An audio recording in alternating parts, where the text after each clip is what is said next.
29. Okey, Assalamualaikum warahmatullahi wabarakatuh. Alhamdulillah binasta'in ala umuri dunya wa din. Salatu wassalamu ala nabiyil amin wa ala alihi wa sahbihi ajma'in. Subhanaka la ilma lana illa ma 'allamtana innaka antal alimul hakim. La haula wa la quwwata illa billah, amma ba'd. Fadil Ustaz Yusof, Akademi Tadabbur Malaysia. Puan-puan dirahmati Allah. Alhamdulillah. Puan Syahira dapat dengar suara saya dengan baik ke, Puan Syahira? Dengar Ustaz, jelas. Okey, Alhamdulillah. Didoakan ibu-ibu, puan-puan sekalian berada dalam keadaan sihat walafiat insya-Allah. Al-afiah ni satu benda yang sentiasa diminta oleh kita dan diajarkan sendiri oleh Nabi Muhammad sallallahu alaihi wasallam. Kata Nabi agar kita meminta al-afiyah, Allahumma inna nas'aluka al-afiyah fi dunya wal akhirah, di dunia dan juga akhirat. Ya. Kata ulama, al-afiyah kalau dari sudut fizikal, artinya fizikal kita dalam keadaan cerdas. Kalau minda kita pun cerdas. Kalau agama yang sejahtera. Di dunia pun jauh daripada kemudaratan dan di hari akhirat selamat daripada azab Allah Azza wa Jalla. Ya. Baik. Hari ini kita akan sambung pengajian kita dalam 40 mesej tersirat daripada Al-Quran. Hari ini kita masuk mesej yang ke berapa dah ni? Hari ini mesej yang ke 14 ya. Mesej yang ke-14.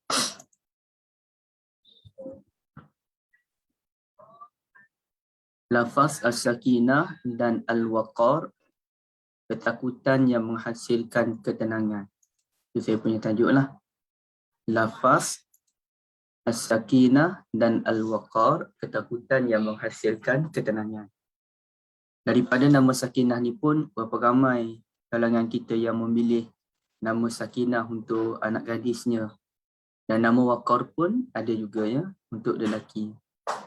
Sama ada namanya waqar ataupun ada senior saya dahulu namanya Zulwaqar ya.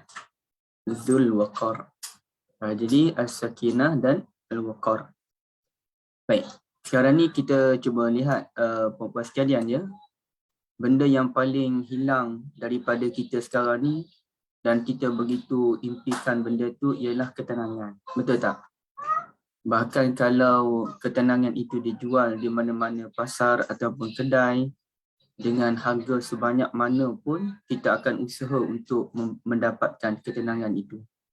Dan ini saya terkenangkan beberapa orang yang mempunyai kesenangan luaran, harta yang begitu banyak, kejayaan dalam kerjaya mereka, rumah yang begitu besar.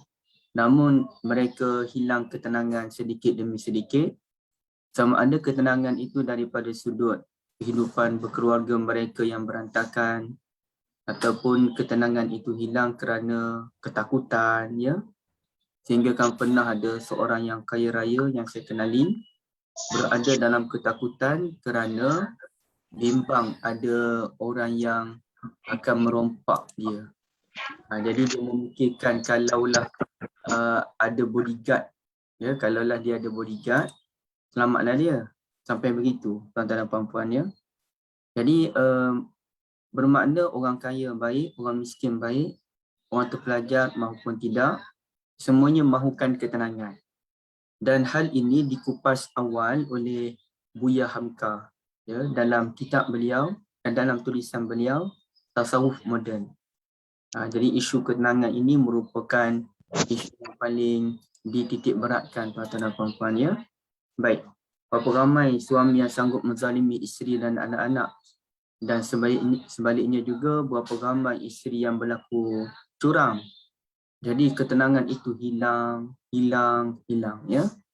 Baik, jadi dalam bab ini kita cuba memahami apakah konsep ketenangan yang disebutkan sebagai as-sakinah dan juga al-waqar dalam Al-Quran, dan apa pula perbezaan antara as-sakinah dan juga al-waqar. Baik, saya mulakan dengan satu hadis Nabi sallallahu alaihi wasallam. Sekejap ya. Saya nak tengok sekejap. Okey.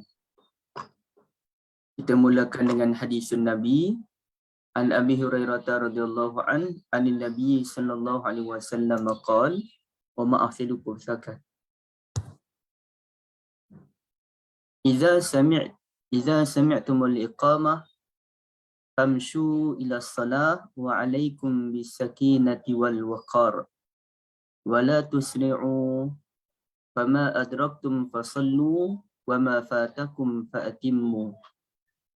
Kata Nabi SAW, apabila kamu mendengar iqamah, maka berjalanlah menuju salat dalam sakinah dan juga waqar. Usah tergesa-gesa, mana yang kamu sempat, kamu salatlah. Mana yang kamu terlepas satu, terlepas 2 rakaat, kamu sempurnakanlah.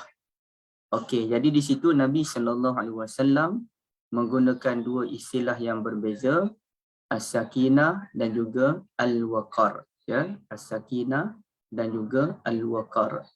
Jadi apa beza tu antara sakinah dan waqar berdasarkan hadis ini? Dalam Al-Quran ada sebut as-sakinah, tapi Al-Quran tidak menyebut perkataan al-waqar. Tapi Nabi SAW baginda membezakan antara as-sakinah dan al-waqar. Baik, jadi apa perbezaannya? Okey, kita tengok apa kupasan Al-Imam Nawawi rahimahullah. Okey, hadis ini dia ada dalam kitab Sahihul Bukhari dan juga ada dalam kitab Imam Muslim, Sahih Muslim ya. Kata Imam Nawawi, wa zahir anna bainahuma farqan. Pada zahirnya ada perbezaan antara kedua-dua kalimah ini. Okay, apa beza dia ya? Cuba perhatikan ibu. Wa anna sakinata hiya at-ta'anni fil harakat wajtinabil abas. Sakinah ni ialah tenang dalam pergerakan dan menjauhi perkara yang sia-sia. Maknanya dalam perjalanan menuju salat, pergerakan tu tenang, bukannya berlari-lari ataupun bukan dalam keadaan gupuh-gapah, ya. Dan dalam masa yang sama, ketika kita tenang melangkah menuju salat, kita menjauhi perkara yang sia-sia. Contohnya, kalau kita pergi ke surau atau masjid dengan menaiki kereta, ya, dengan memandu kereta, maka kalau sudah azan, kalau sebelum azan okey lagi. Tapi kalau sudah azan, maka janganlah kita pasang radio, ada lagu, ada apa-apalah. Tinggalkan semua benda tu. Kerana apabila kita dalam perjalanan salat, dalam keadaan telah pun masuk waktu salat, kita ibarat sudah berada dalam salat. Dalam perjalanan tu, sama ada jalan kaki, motosikal ataupun kereta, kita ibarat berada dalam salat. Itu kupasan ulama berdasarkan hadis Nabi SAW. Al-waqar pula kata Al-Imam Nawawi, wal waqar fil hayati kaghaddil basar. Al-waqar ini melibatkan hal seperti menundukkan pandangan, wa khafdis sauti, merendahkan suara, wa adamil iltifati, dan tidak melihat ke sana ke sini. Masa berjalan tu rendahkan pandangan artinya tidak merawan tengok sana sini, dan juga merendahkan suara artinya kalau kita ada nak tegur orang, ya, kita sembang tu dalam keadaan yang merendahkan suara, bukannya bising-bising, kerana orang sedang mahu mengerjakan salat. Jadi ini merupakan adabnya, dan ini ialah perbezaan antara as-sakinah dan juga al-waqar. Tuan-tuan dan puan-puan sekejap ya. Sekejap ya.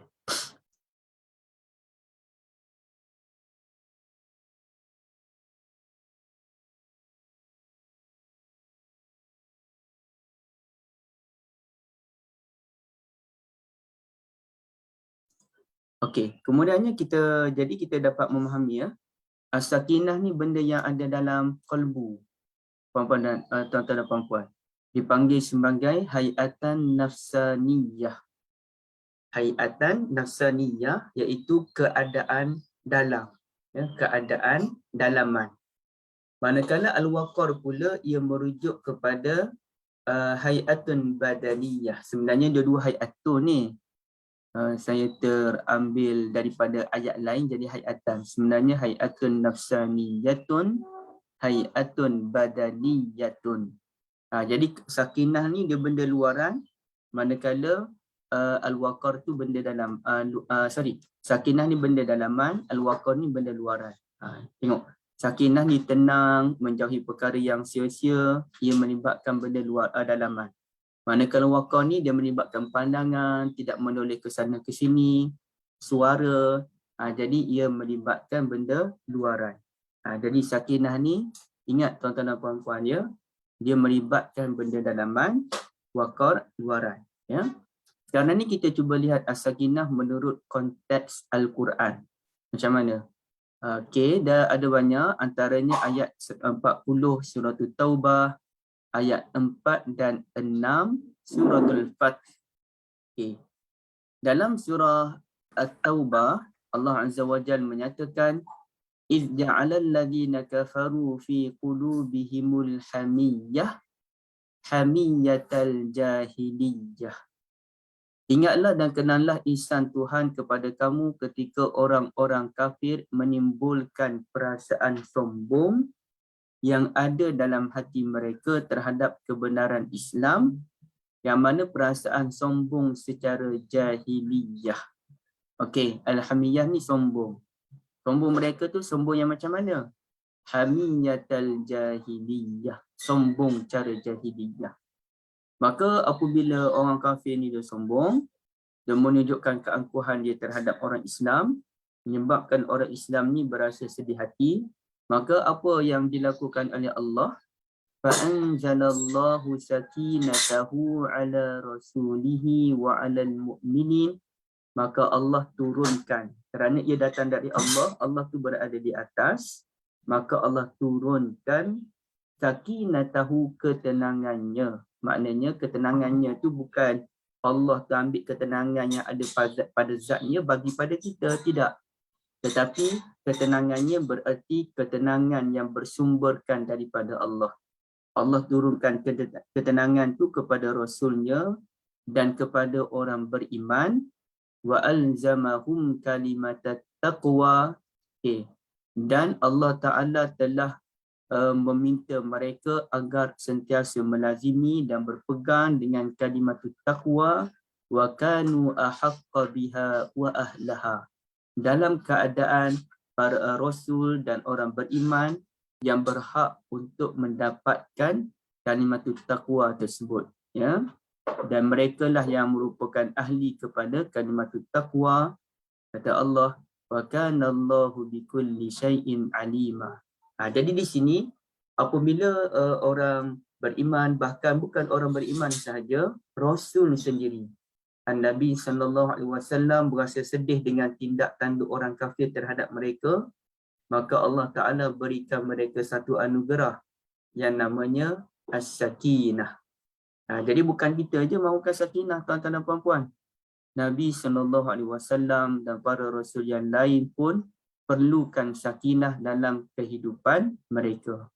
Namun untuk mendapat sakinah tu, kita kena iltizam, berpegang dengan kalimatut taqwa. Kalimah at-taqwa. Satu. Kemudian kalau kita lihat dalam suratul Rum, asalnya Ar-Rum ni suratul Rum ayat 21, kata Allah, wa min ayatihi an khalaqa lakum min anfusikum azwaja. Dan antara tanda-tanda kebesaran Allah, Allah menciptakan untukmu. Kalau ada la ni maknanya satu penciptaan yang indah daripada Allah, anugerah Allah kepada kita. An khalaqa lakum, Allah menciptakan untukmu daripada jiwa-jiwamu azwajan, pasangan hidup. Apa tujuannya? Litaskunu ilaiha, supaya kamu dapat tenang, bersenang hati.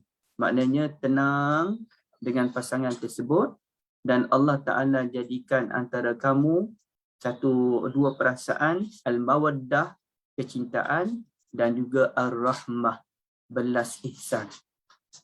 Dan semua ini menjadi pengajaran bagi orang yang benar-benar berfikir. Okey, ketenangan. Semua orang perlukan ketenangan, kan? Baik. Kalau saya pun tak pasti, azwajan ni adakah ia merujuk kepada isteri sahaja ataupun suami isteri.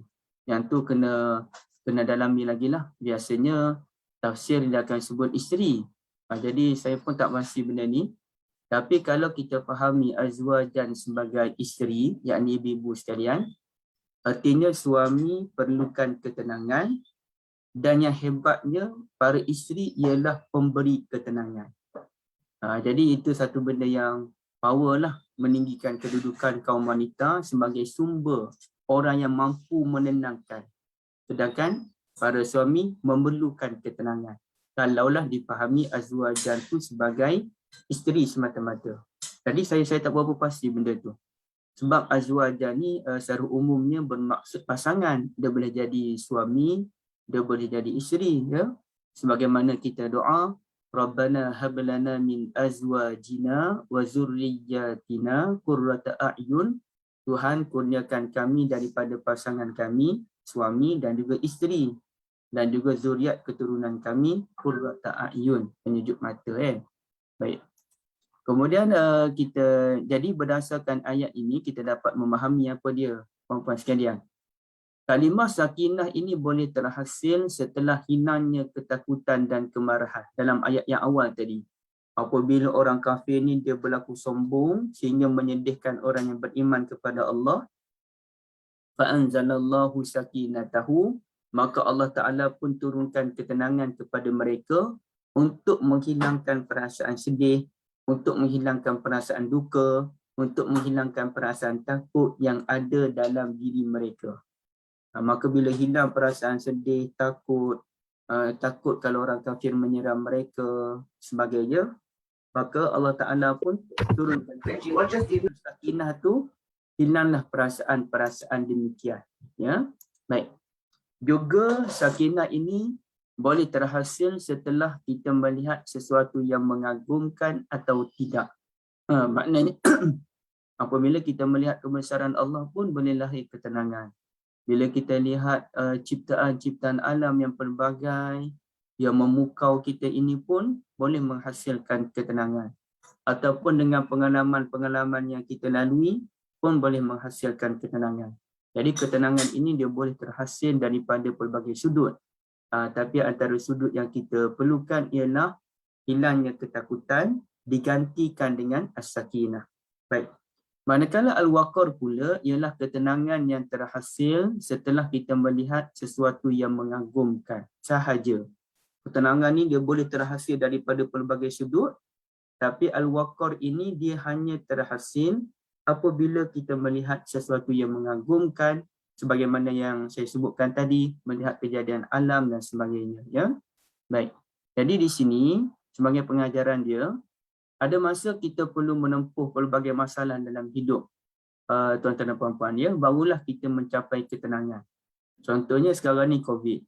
Kita dah hadapi COVID dalam tempoh yang begitu lama dan kita pun tak pernah terfikir bahawa kita akan menghadapi era sebegini rupa. Sampaikan berapa ramai orang yang terpaksa menghadapi tekanan mental, berapa ramai orang yang menghadapi masalah dalam keluarga, berapa ramai orang menghadapi masalah kewangan, berapa ramai orang yang bila ada ruang dia boleh keluar je, contohnya boleh melancong ke Langkawi, semua pakai ambil kesempatan untuk melancong ke Langkawi. Kenapa? Kerana mereka perlukan ketenangan. Mereka perlu berikan kerehatan kepada anak-anak mereka yang sudah lama tidak tidak menghirup udara yang lebih segar, udara luar. Dapat dia keluar, berapa ramai orang sekarang ni bawa anak berjalan ke sana ke sini sebab nak bagi tengok alam. Jadi setelah menghadapi masalah demi masalah, dan percayalah apabila hilang sahaja masalah ini, kita dapat balik kampung sebagai contoh, kita dapat rentas negeri, masa itulah kita akan rasa ketenangan, ya Allah, sangat luar biasa. Dan saya yakin kita akan berkumpul kalangan keluarga kita akan sembang. Tak sangka kita boleh jumpa lagi. Kita akan sembang, oh dulu. Walaupun semua orang dah tahu benda tu, keperitan yang dilalui dalam 2 tahun ini, semua orang tahu. Tapi kita akan sembang juga. Kerana itulah masalah yang pernah kita tempuhi dan akhirnya kita mendapat ketenangan tersebut. Dan kita akan hargai ketenangan itu. Dalam hal ini, kalau kita tengok ayat ini sebagai contoh ya, tuan-tuan dan puan-puan, satu ayat yang begitu menakutkan dan menyedihkan, tapi daripada satu sudut ia merupakan satu anugerah daripada Allah Azza wa Jalla. Satu sudut ia amat menakutkan, dan kaum alim ulama berapa ramai yang menangis mengenangkan ayat ini, iaitu ayat 71 surah Maryam. Wa in minkum illa wariduha kana ala rabbika hatman maqdiya. Ya, baik. Dan tidak ada seorang pun antara kamu melainkan akan sampai kepadanya. Minta maaf, saya ambil terjemahan yang lain. Dan tiada seorang pun antara kamu melainkan akan melaluinya. Wariduha, akan melaluinya. Kana ala rabbika hatman maqdiya. Demikian merupakan satu ketentuan daripada Tuhanmu. Jadi melalui itu melalui apa? Okey, cuba lihat dalam ayat yang sebelum itu menceritakan tentang neraka Jahannam. Haula jahannama jisiyya. Okey. Jadi bila sebut tentang neraka Jahannam ni ayat 70, kemudian kami lebih tahu siapakah orang yang lebih patut diseksa dan dibakar dengan api neraka tersebut. Jadi ceritanya api neraka. Jadi bila sebut illa wariduha, dia kembali kepada neraka, dan setiap daripada kamu pasti akan melalui neraka. Maka dalam ayat ini, secara umum dahulu, dia ada dua pendapat ulama. Satu ulama menyatakan wariduha ni merujuk kepada jasru jahannam, ataupun dia bukan jasru jahannam, dia merujuk kepada titian sirat. Al-jasar, minta maaf, al-jasar, titian sirat. Itu satu pandangan. Maknanya kita nak tak nak kena lalu titian sirat tu, dan siapa yang lepas, insya-Allah kita semua lepas, kita akan masuk ke dalam syurga. Lepas dia daripada titian sirat, kita akan sampai ke satu tempat sebelum memasuki syurga, namanya qantarah. Jadi qantarah. Baik. Tapi ada pendapat nauzubillah, kalau tak lepas masuk neraka terus, jatuhnya daripada titian sirat terus masuk ke dalam neraka, iyazan billah. Baik, satu. Tapi ada pandangan ulama lain menyatakan wariduha ni dia bukan merujuk kepada titian sirat. Ya. Sebaliknya ni dia kena kembali kepada ayat sebelumnya, iaitu jahannam. Haula jahannama jisiyya. Ya, neraka jahannam. Artinya ada ulama, dan ramai juga ulama yang berpandangan begini, tuan-tuan dan puan-puan, bahawasanya kita akan memasuki neraka jahannam semuanya. Tanpa mengira para nabi, orang beriman, ataupun orang yang kufur kepada ayatullah, semuanya akan memasuki neraka jahannam, tidak terlepas walau seorang pun. Baik. Lalu apa penjelasannya, tuan-tuan dan puan-puan? Penjelasannya ialah kalau orang beriman, walaupun mereka memasuki neraka jahannam, namun mereka diselamatkan oleh Allah Azza wa Jalla. Mereka tak rasa dah dia punya kepanasan tu. Tapi kena ingat, walaupun tidak merasai kepanasan, azab yang terdapat dalam neraka jahannam, kita tetap perlu melalui keperitan dengan menyaksikan segala kedahsyatan yang ada dalam neraka tersebut.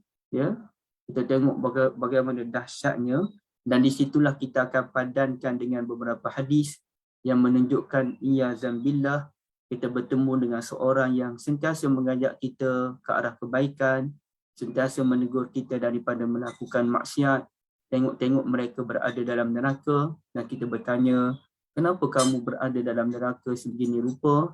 Bukankah kamu dahulu mengajak kami melakukan kebaikan, menegur kami jika kami melakukan kesalahan? Katanya, aku ni sembang je pandai. Ya? Aku suruh, tapi aku sendiri pun memang balik. Aku larang tapi aku sendiri buat. Artinya bukanlah langsung tak boleh bagi nasihat, tapi dia tu memang mengambil kesempatan. Konon-kononnya baik, padahal memang perangai dia jahat, dia sedar benda tu. Tapi kalau kita bagi nasihat dalam keadaan kita sedar, tak ada masalah. Baik, jadi maknanya semua orang kena lalui selamat. Allah Ta'ala berikan keselamatan, tapi kita perlu melalui, tengok, menyaksikan kedahsyatan neraka Jahannam, dan kemudian barulah kita sampai ke tempat namanya Qantarah sebelum kita memasuki syurga. Jadi apa hikmah di sebalik Allah Ta'ala suruh kita melalui semua itu, tuan-tuan dan puan-puan sekalian? Kerana biasanya kita sebagai manusia ni, setelah melihat satu perkara yang menakutkan dan kita lepas perkara yang menakutkan itu, kita akan benar-benar bersyukur kepada Allah Azza wa Jal dan kita benar-benar akan sangat gembira. Ya, teramat gembira. Jadi begitulah keadaan dia, ya. Allah Ta'ala berikan kita musibah COVID yang begitu lama, dan percayalah bila COVID ni lepas, kita akan rasa sangat gembira. Bagaimana ada orang yang sakit COVID teruk sampai ditidurkan dan Alhamdulillah dia selamat, dia akan rasa sangat gembira dan menghargai usia yang telah dikurniakan oleh Allah Azza wa Jalla.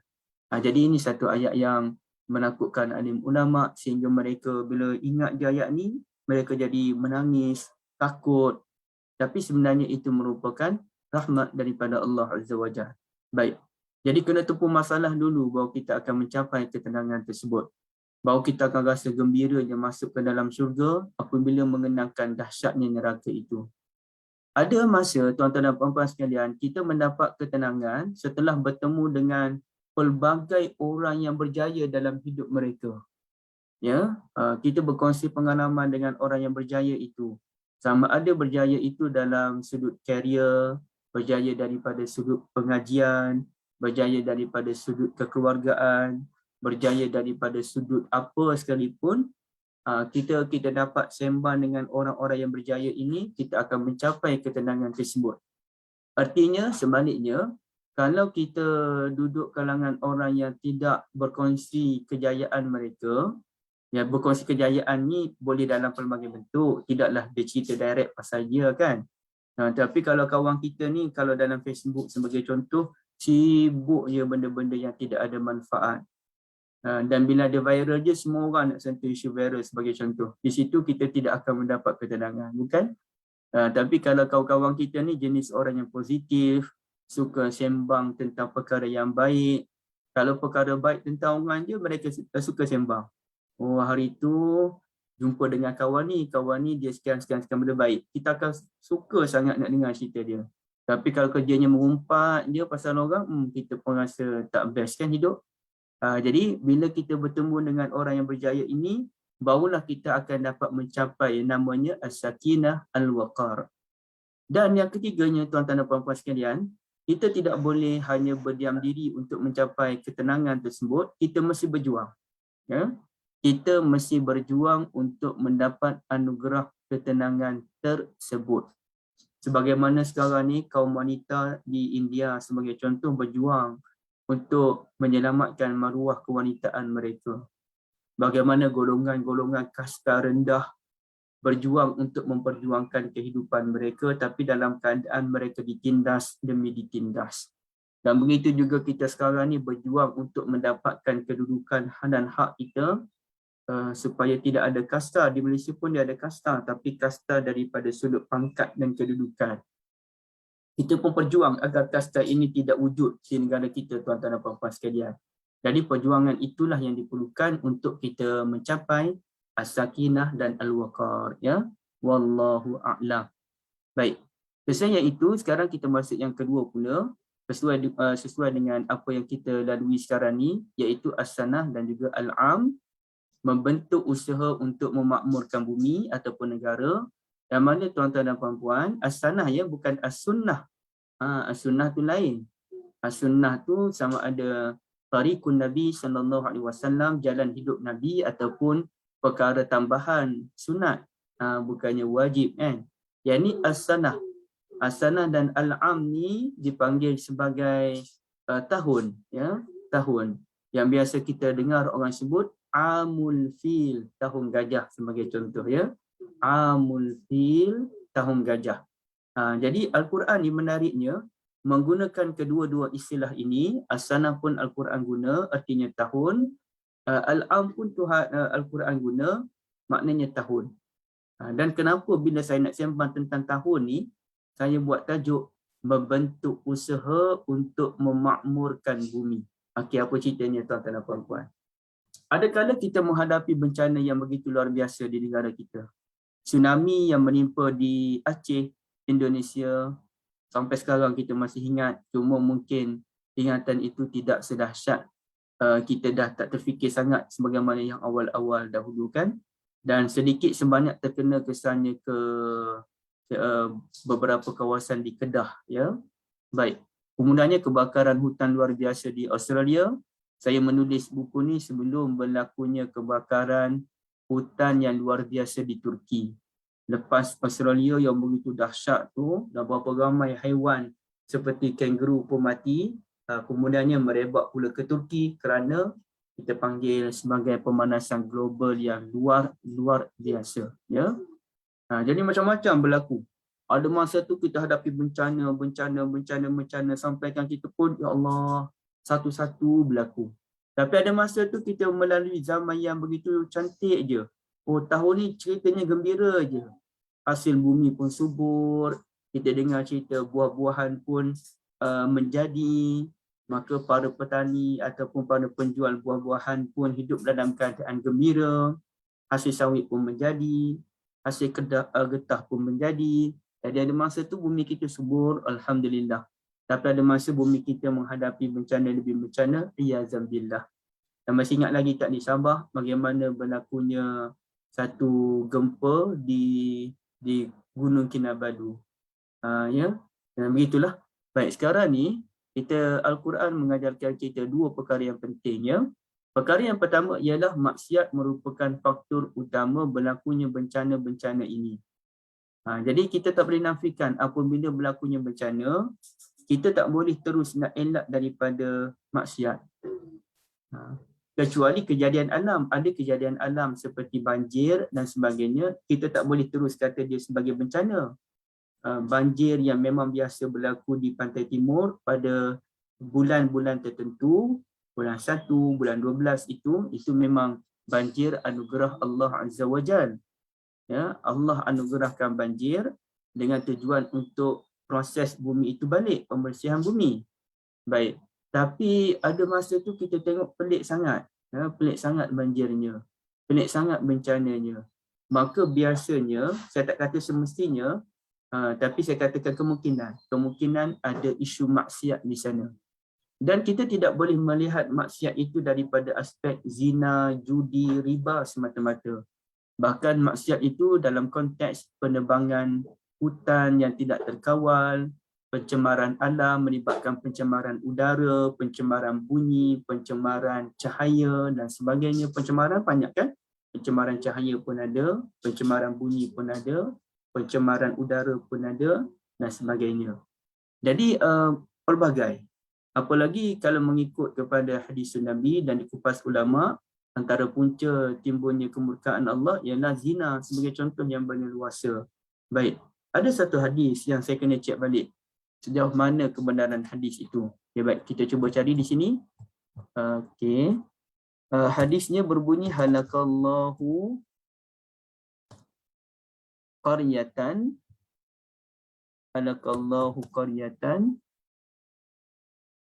arba'ina alafan. Itu macam mana? Saya tak ingat lah, lama tak baca hadis ini. Dah berapa tahun tak baca. Amaluhum amalul anbiya, ya. Amaluhum amalul anbiya. Cuba lihat. Adakah hadis ni?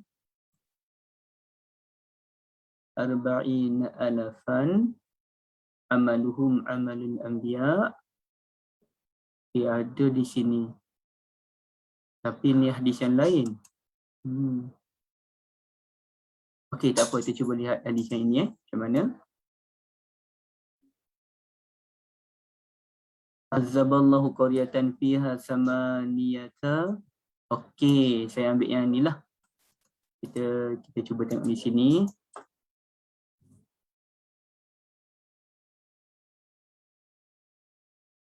Saya nak cari ada baris. Ini hadis apa sebenarnya? Ini hadis, okey, ini bukan hadis yang sahih lah, tuan-tuan dan puan-puan ya. Hadis ini dia bukan hadis, minta maaf. Ia adalah ucapan Malik bin Dinar, seorang ulama yang besar ya. Jadi ini ucapan Malik bin Dinar ada cerita. Jadi dia bukan hadis, kadang saya nak cerita je lah ya. Okay. Azaba ke uziba ni saya tengok ni.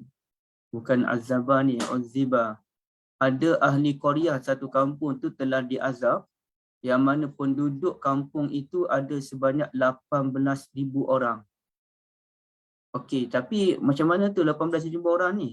Amaluhum amalul anbiya, amalan mereka persis amalan para nabi. Artinya mereka ni zuhud, mereka orang yang wara', soleh. Qalu ya Rasulullah, maka sahabat pun bertanya, wahai Rasulullah, bagaimana mereka boleh ditimpa azab oleh Allah Azza wa Jal?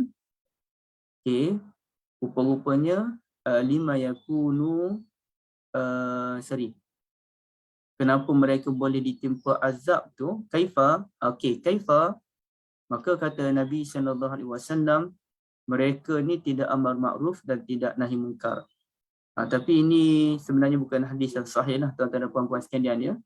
Tapi walaupun ia bukan hadis yang sahih, tapi ceritanya dia pengajarannya betul ya, pengajarannya ialah betul. Begitu juga ada lagi lah maklumat yang lain. Okey, daripada sudut pengajaran ya, kerana ada hadis sendiri menyatakan apabila kegiatan amar makruf dan nahi munkar itu berkurangan, maka kita akan menghadapi masalah, Allah Ta'ala akan timpakan azab ya. Baik. Jadi kemudiannya ketaatan kepada Allah Azza wa Jalla ini, ketaatan dalam konsep hubungan dengan Allah dan hubungan dengan alam akan menatijahkan kesan yang baik. Okay. Kita taat kepada Allah daripada sudut ibadah khususiyah, salat, puasa, zakat, sedekah dan sebagainya. Dalam masa yang sama kita membina ketaatan kepada Allah dengan menjaga alam pemberian Allah. Benda yang paling mudah ialah pembuangan sampah yang efektif sebagai contoh. Ya. Tidak membuang plastik secara tidak teratur sebagai contoh.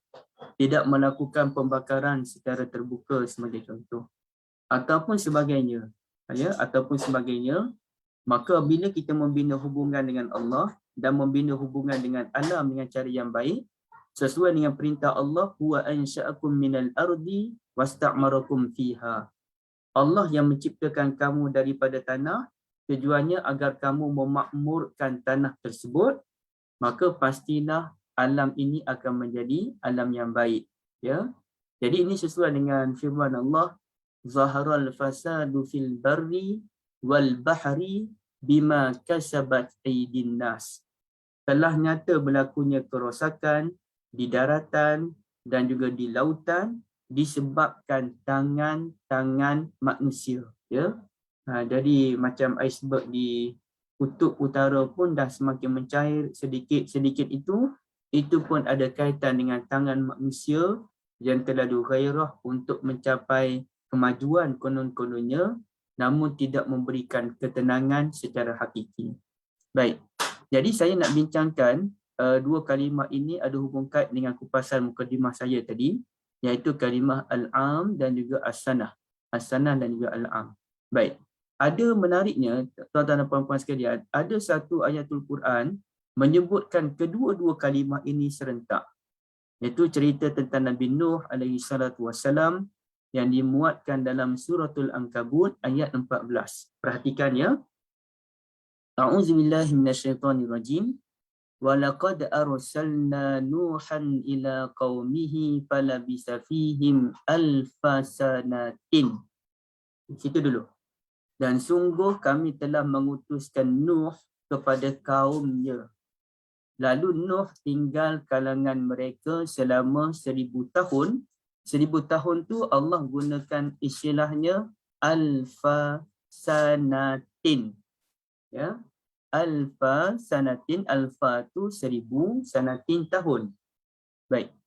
Jadi perkataan tahun yang digunakan oleh Allah ialah sanah. Illa khamsina aman. kecuali 50 tahun.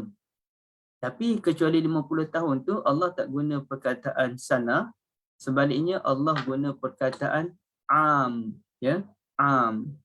Sepatutnya samalah kalau kita fikir logik kan.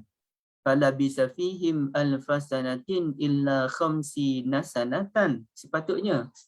Tapi dalam bab 1000 tahun Allah guna kalimah sana dan Allah buat pengecualian melainkan 50 tahun Allah guna aman. Fa'akhadhahumut tufan wa hum zalimun. Akhirnya mereka dibinasakan oleh taufan. Jadi artinya banjir berlaku tu pasti angkaranya angin. Dia bermula dengan angin. Dan angin yang mengakibatkan banjir luar biasa itu dalam Al-Quran dipanggil sebagai at-tufan, kemudian dimelayukan oleh kita sebagai angin taufan. Disebut taufan. Wa hum zalimun. Sebabnya apa? Mereka telah berlaku zalim. Baik. Jadi sebenarnya ceritanya bila sebut 1000 menaikkan 50 tahun, artinya 950 tahun. Tapi kenapa dalam ketika Allah menyatakan 1000 tahun, Allah guna kalimah sanah, dan apabila Allah menyatakan 50 tahun, Allah guna kalimah am. Kenapa tak distandardkan? Fala bisa fihim alfa sanatin illa khamsina sanah, ataupun fala bisa fihim alfa amin illa khamsina aman. Okey, baik. Jadi itu satu hal ya.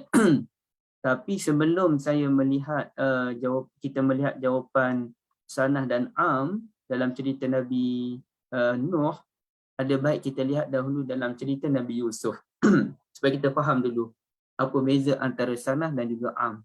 Baik, dalam kes Nabi Yusuf alaihi salatu wassalam, apabila si raja yang namanya Al-Malik, ya, raja mimpi ada 7 ekor lembu kurus, 7 ekor lembu gemuk dimakan oleh 7 ekor lembu kurus. Dan ada 7 tangkai itu kan. Ada 7 tangkai itu yang raja itu mimpi. Maka sahabat Nabi sahabat Nabi Yusuf yang selamat dahulu daripada hukuman bunuh dan telah pun menjadi pembantu diraja, maka beliau pun pergi jumpa dengan Nabi Yusuf dalam penjara, minta pandangan Nabi Yusuf. Nabi Yusuf pun menyatakan apa, tuan-tuan dan puan-puan? Qala tazra'una sab'a sinina da'aban. Hendaklah kamu menanam bersungguh-sungguh dalam tempoh 7 tahun berturut-turut. Okey, apa perkataan yang digunakan oleh Nabi Yusuf? Sinin, ya. Sinin. Sinin itu sanah lah. Cuma sinin tu dia jamak. Dia lafaz menunjukkan banyak. Baik. Sab'a sinin, 7 tahun. Secara berturut-turut. Kenapa Allah guna kalimah sanah? Bukannya am. Fama hasadtum fadharuhu fi sumbunihi illa qalilan mimma ta'kulun. Kemudian apa yang kamu ketam, biarkanlah ia pada tangkai-tangkainya kecuali sedikit untuk makan. Maknanya simpan tu banyak, adalah ambil sedikit untuk makan, kena kat perut semuanya. Ya, tak kira siapa pun, mana-mana rakyat dalam negara yang menghidupkan aktiviti pertanian. Mesir masa tu menghidupkan aktiviti pertanian ni di bawah kepimpinan Nabi Yusuf. Buat simpanan tu kena banyak. Dan sekarang pun ada sebuah tempat tu dia buat simpanan, dia satu gedung yang sangat besar, dia simpan begitu banyak makanan di situ. Ya, dia mengikut jejak sunnah Nabi Yusuf alaihi salatu wassalam. Satu tempat yang sangat besar. Ada, saya tak ingat negara mana. Baik.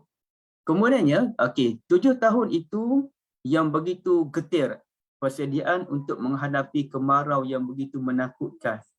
Allah Ta'ala guna perkataan sanah. Kemudian apa kata Allah? Kata Nabi Yusuf, "Summa ya'ti min ba'di dhalika sab'un shidadun ya'kulna ma qaddamtum lahunna illa qalilan mimma tuhsinun." Perkataan ini yang digunakan ialah shidad, sab'un shidad. Kemudian akan datang selepas tempoh 7 tahun yang getir tadi, 7 tahun kemarau yang menakutkan, sab'un shidad, yang mana kamu akan menghabiskan makanan yang kamu sediakan baginya kecuali sedikit apa yang kamu simpan. Maknanya habis makanan. Nasib baik ada simpanan-simpanan yang telah disimpan dalam gedung yang begitu besar itu.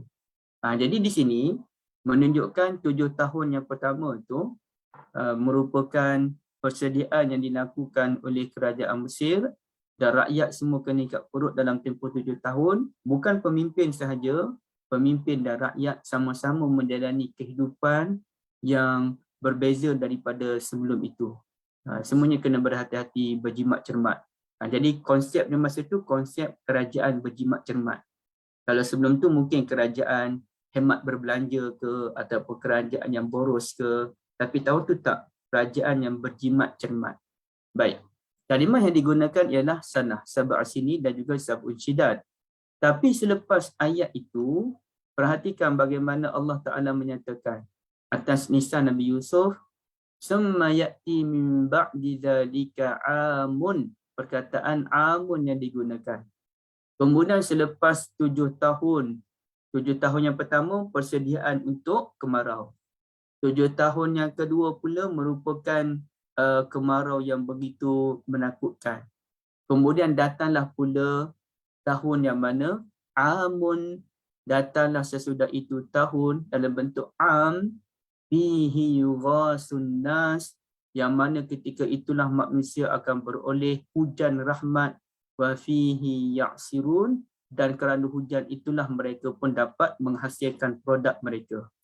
Bila hujan yang turun tu namanya hujan rahmat, al-ghais, maka bolehlah rakyat Mesir ketika itu menghasilkan produk yang baru pula ya untuk kehidupan mereka.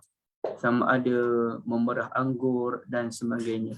Jadi am itu merupakan tahun gembira, ya, tahun gembira. Jadi kalau sanah ni tahun duka cita. Jadi kalau tuan-tuan dan puan-puan tanya macam mana tahun COVID setahun 2 tahun ni, kita katakan sanah, ya, ini merupakan sanah tahun duka cita. Daripada sudut umum, saya tak katakan duka cita tu daripada semua sudut.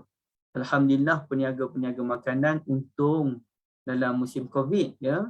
Ada beberapa pihak memang untung di musim COVID, makanan terutamanya. Melimpah ruah rezeki mereka. Alhamdulillah. Satu rezeki daripada Allah. Ada pula yang jatuh. Tapi kita sembang secara umum. Secara umumnya, kita boleh katakan musim COVID sebagai sanah. Ya, musim yang penuh dengan duka cita. Apabila Afghanistan, Iraq diserang oleh Amerika Syarikat, kita katakan itulah sanah. Tahun duka cita, seluruh umat Islam di seluruh dunia berduka cita. Kenapa perang mesti berlaku dalam keadaan kita menjenayahkan perang itu sendiri. Kita criminalize war, tiba-tiba berlakunya perang. Itu sanah tahun duka cita. Tapi apabila dalam keadaan yang aman, insya-Allah COVID akan berlalu. Sekarang pun dah makin baik daripada pandemik nak menuju ke endemik, ya. Insya-Allah masa itulah akan datangnya tempoh yang namanya am, tahun yang menggembirakan. Sebab itu kalau kita mendoakan sesama kita kan, bila raya sebagai contoh, raya kita gembira, kita jumpa kawan ataupun di WhatsApp, di Facebook, semua orang menyatakan kullu am wa antum bi khair. Semoga setiap tahun sepanjang tahun kamu berada dalam kebaikan, ya. Semoga kamu bahagia sepanjang tahun. Kullu am wa antum bi khair. Bukannya kita berdoa kullu sanatin wa antum bi khair. Kita tak guna kalimah sanah. Sebaliknya kita guna kalimah am kerana am itu merupakan tahun gembira, ya, tahun gembira. Baik. Apabila kita kembali dalam isu yang agak kritikal tadi, cerita tentang Nabi Nuh alaihi salatu wassalam, kenapa dalam 1000 tahun tu dianggap sanah, kecuali 50 tahun dianggap am. Artinya 950 tahun sanah, 50 tahun lagi am. Kenapa tu? Okey, baik.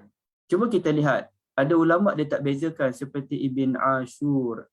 Beliau tidak membezakan antara sanah dengan am di situ. Ya. Baik. Tapi ada dua perbezaan ketara antara ini tuan-tuan dan puan-puan sekalian. Satu, kalimah sanah merujuk kepada tahun-tahun bencana dan kesulitan. Itulah 950 tahun yang ditempuh oleh Nabi Nuh alaihi salatu wassalam penuh dengan tahun berkecita yang mana kaum baginda telah menolak ajaran dakwah baginda. Ya, jadi ditolak.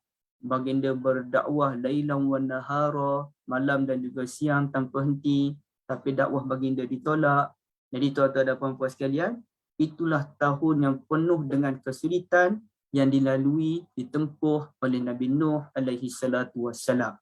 Baik, maka kerana itu tahun yang penuh dengan kesulitan, ajaran baginda ditolak, bahkan kaum baginda sampai menyatakan qalu la illam tantahi ya Nuh latakunanna minal marjumin.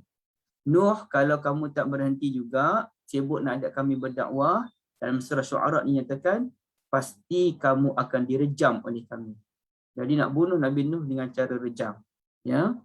Jadi itu ujian yang dihadapi oleh Nabi Nuh 950 tahun dalam bentuk sanah penuh dengan kesulitan. Tapi setelah berlakunya kebinasaan total, kaum baginda dihancurkan dengan gabungan tufan yang menghancurkan Al-Gharaqul Azim, bencana banjir yang luar biasa. Barulah yang tinggalnya ialah kaum baginda yang beriman kepada Allah Azza wa Jalla. Berapa lama tempoh mereka hidup bersama ni tuan-tuan dan puan-puan? Setelah 950 tahun hidup dalam keadaan kesulitan, Allah timpakan bencana, yang tinggal hanyalah kaum yang beriman. Kerana Nabi Nuh sendiri doa dalam surah Nuh, Rabbi la tazar 'alal ardi minal kafirina dayyara. Tuhan, jangan engkau tinggalkan seorang pun orang kafir maupun zuriat mereka. Ya, kenapa? Innaka intazarhum yalidu, innaka intazarhum astagfirullah, apa ayatnya pula? Sekejap, saya kena check. Tak puas hati, saya terlupa pula. Okey, ada puan-puan yang ingat, tuan-tuan dan puan-puan ingat ayatnya macam mana? Okey, surah Nuh. Innaka intazarhum yudillu. Saya terlupa yudillu.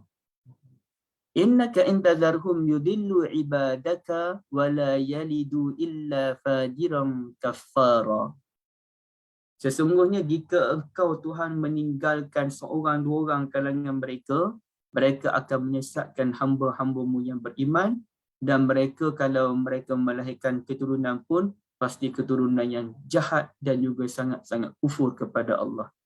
Jadi semuanya yang tinggal bersama Nabi Nuh itu orang beriman sebelum mereka membina tamadun dunia yang baru.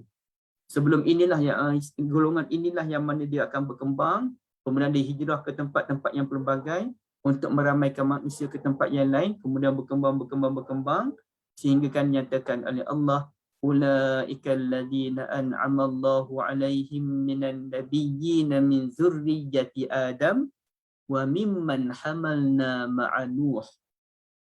Zuriat Nabi Adam dan kemudiannya generasi yang kedua, orang-orang yang terselamat dibawakan dalam kapal Nabi Nuh. Baik. Jadi 50 tahun ni hidup bahagia, orang beriman, mengamalkan seluruh ajaran Allah, maka tahun itu dinamakan Aman. Berapa lama Aman itu? 50 tahun. Ya? 50 tahun. Itu pendapat yang pertama, tuan-tuan dan puan-puan sekalian. Ya? Jadi saya kira ya, pandangan lain tu tak apalah, kita tak ambil pun tak apalah. Jadi di sini kita memahami bahawasanya sanah merupakan tahun yang duka cita, tahun bencana, manakala Am merupakan tahun yang bahagia.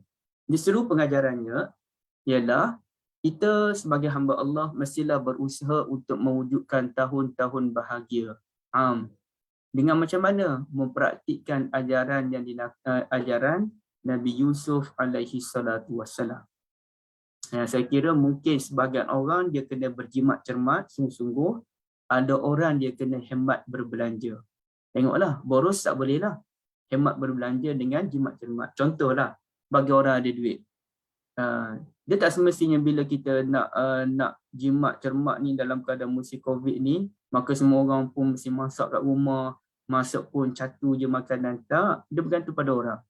Orang yang memiliki kesenangan duit, yang mana gajinya tetap berjalan macam biasa, ataupun pendapatannya tetap ada macam biasa, Ada masa dia kena order juga makanan di kedai. Kenapa? Dengan order makanan di kedai itulah kedai itu boleh hidup.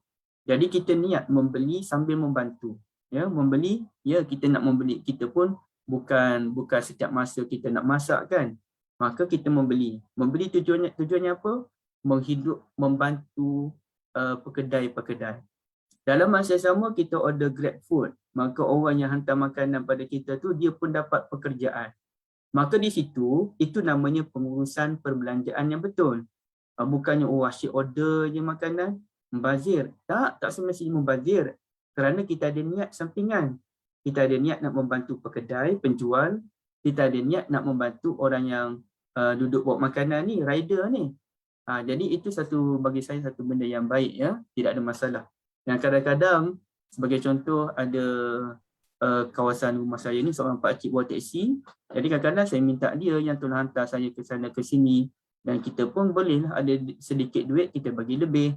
Tujuannya untuk membantu. Bukannya tak boleh ke pergi sendiri. Kita ada niat nak membantu jiran, tetangga kita, ya. Baik.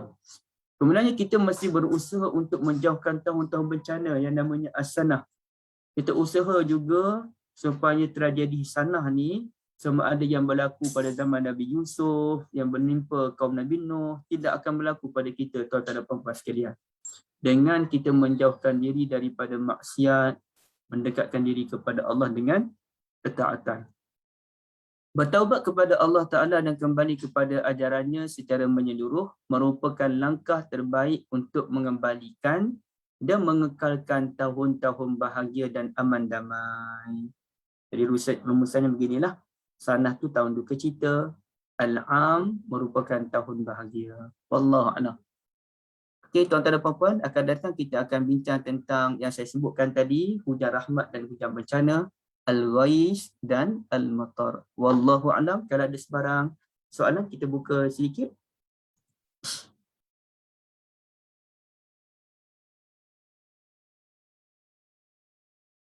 Okey, ada apa-apa tak nak dibincangkan?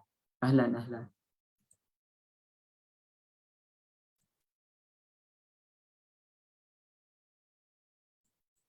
Okey, soalan daripada Puan Syahira, ya. Macam mana nak capai sakinah dalam keluarga? Okey, soalan ini saya nak jawab bukan dalam bentuk ilmu parenting. Bukannya dalam bentuk ilmu motivasi ke psikologi ke, tak. Itu bukan kepakaran saya, ya. Tapi saya nak bincang bagaimana aspek daripada Al-Quran dan aspek daripada Al-Hadis, bagaimana nak capai as-sakinah itu sendiri dalam keluarga, iaitu kalau setiap orang memahami kehendak Allah dan kehendak Nabi SAW dengan cara yang betul, insya-Allah. Bagi contoh yang mudah, ya. Sekarang ni, bukan sekarang, bukan sekarang ni. Ada orang yang apabila dia nak kahwin je, dia telah, orang panggil apa? Dia telah menghabiskan segala-galanya untuk majlis perkahwinan.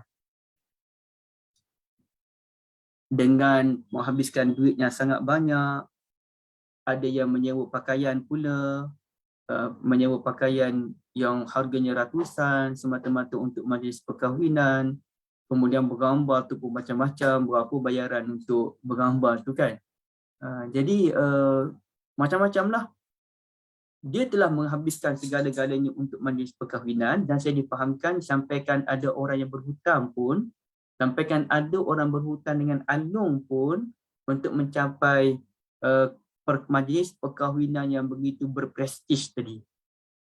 Sedangkan dia tidak memahami kehidupan yang sebenarnya ialah selepas majlis perkahwinan. Dan alhamdulillah Allah Ta'ala berikan kita COVID ini, maka kita dapat menyaksikan majlis perkahwinan hampir semuanya berjalan dalam keadaan yang sangat sederhana. Hatta adik saya yang kahwin dengan orang Kedah hari itu pun, saya seorang je wakil keluarga. Dan lepas kahwin tu, kami pun saya pergi ke rumah keluarganya, 6 orang je yang makan satu meja. Saya, adik, isteri dia, mak dia, ayah dia dan tukang ambil gambar. 6 orang je makan, orang lain semua tak ada.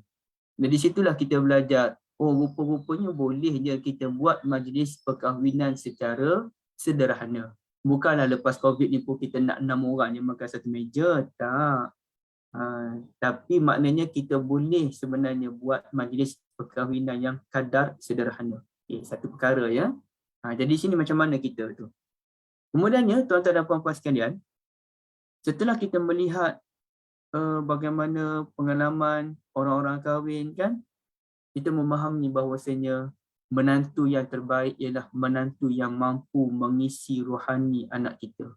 Bukannya mampu mengisi poket anak kita.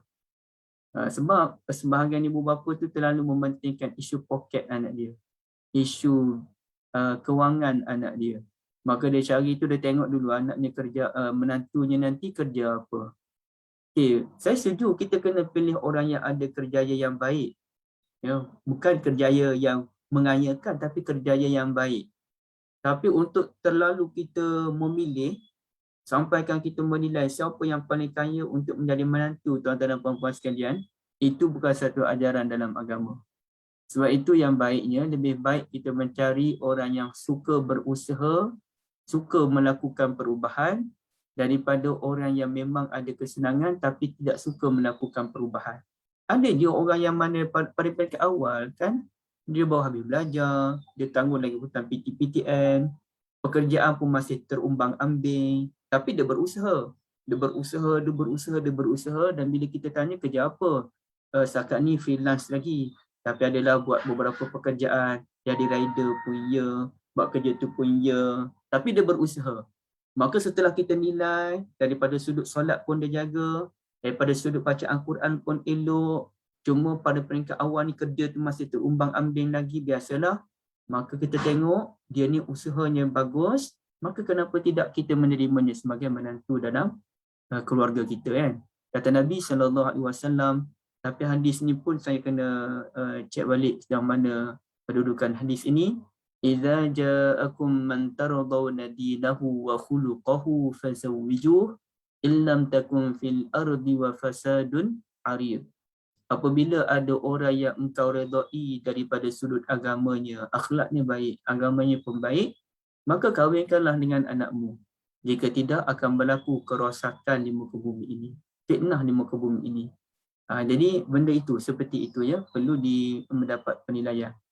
Kemudiannya tuan-tuan dan puan-puan sekalian, kita yang pentingnya dalam mengikut sunnatun Nabi SAW, pendidikan itu mesti bertahap. Dan kita kata apa, tidak terlalu berlebih-lebihan ya, tidak terlalu berlebih-lebihan.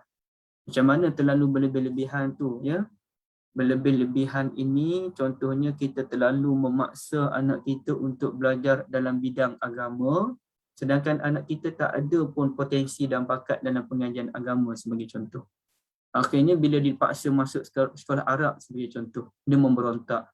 Dan bila dia memberontak, sebenarnya dia memberontak pada ibu bapa dia, tapi ibu bapa dia tak perasan.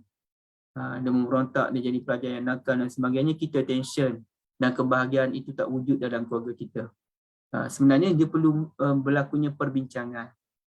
Anak kita tu minat jadi apa sebenarnya? Anak kita tu masa depannya dia apa kepakaran dia? Bila kita lihat apa kepakaran dia, kemampuan dia, minatnya apa, kita lorongkan ke arah tersebut. Barulah dia boleh fokus kepada kemampuan dia, daripada dia menghabiskan masa begitu lama untuk belajar sesuatu benda yang dia tak minat. Dan benda ni lah saya tengok beberapa orang kenalan saya kan, belajar dalam bidang kedoktoran, akhirnya bila balik ke Malaysia ataupun memang belajar di Malaysia, balik jadi orang panggil apa, HO apa, saya tak ingat ada istilah yang awal-awal tu kan. Dalam tempoh 2 tahun tu, duduk sekejap, sebulan 2 bulan, resign, tak nak dah. Kenapa? Bila ditanya, katanya memang tak minat pun jadi doktor, tapi dipaksa oleh ibu bapa untuk belajar jadi doktor. Akhirnya tak jadi doktor, jadi cikgu, ataupun jadi kerja sendiri, ataupun dia pilih jadi jual kerja yang melibatkan perubatan lah, farmasi ke, pergi kerja kat farmasi, sebab tak nak jadi doktor sebenarnya. Kalau ada kawan saya tu tak nak jadi doktor, akhirnya tak kerja sendiri lah. Jadi dia telah menghabiskan masa yang begitu lama kerana hanya memenuhi impian ibu bapa, bukan impian dalam diri dia. Jadi itu satu kerugian. Dan sebab itu saya begitu mengambil pengajaran daripada penulis komik Gaza Mini. Tuan-tuan dan puan-puan tahu kan? Penulis Gaza Mini itu, dia junior saya di UM, tapi kami tidaklah pernah bertemu. Dia junior saya, dah habis belajar baru dia masuk. Okey, ayah dia tu bukan calon-calon orang. Ayah dia tu bekas Naib Chancellor atau Prorektor di sebuah universiti, orang besar. Tapi dia memilih untuk menjadi kartunis. Dan suami dia pun kartunis juga. Cuma komik suaminya tak begitu popular lah. Komik dia ni Masya Allah, Allah Ta'ala berikan anugerah popular, terutamanya peristiwa Gaza diserang kan. Jadi komik Gaza Mini, dia tu sebagai pelukis komik sepanjang masa. Suami dia pun pelukis komik sepanjang masa. Macam mana ayahnya sebagai seorang ahli akademik, menjadi orang yang tertinggi dalam universiti, menyokong anak dia. Bukan menghalang, mendukung. Bahkan menerima menantu pun kerja sendiri itu bukan jadi gaji apa kan. Menerima menantu demikian. Jadi ini dipanggil sebagai ibu bapa yang mendukung minat anak. Dan tak apalah, anak kita minat apa selagi mana tidak melakukan perkara maksiat. Daripada kita paksa dia belajar sesuatu yang dia tak minat. Ada seorang junior saya tu pun terpaksa belajar benda yang dia tak minat dalam pengajian bahasa Arab. Dia dah puas dah belajar, dia tak pandai juga bahasa Arab ni. Pengajian dalam bahasa Arab ni dia tak pandai. Nak baca kitab Arab ni dia tak boleh. Walaupun saya ada masa saya pergi ajar dia pun nampak dia ni terpinga-pinga. Akhirnya sampai dia pun ada tekanan mental sedikit. Tapi Alhamdulillah okey balik. Jadi kalau dia tak bahagia dengan pilihan mak ayah dia. Dia tak bahagia. Yang sepatutnya terus kita salurkan. Dia tak bahagia tak apa. Dia belajar aliran lain.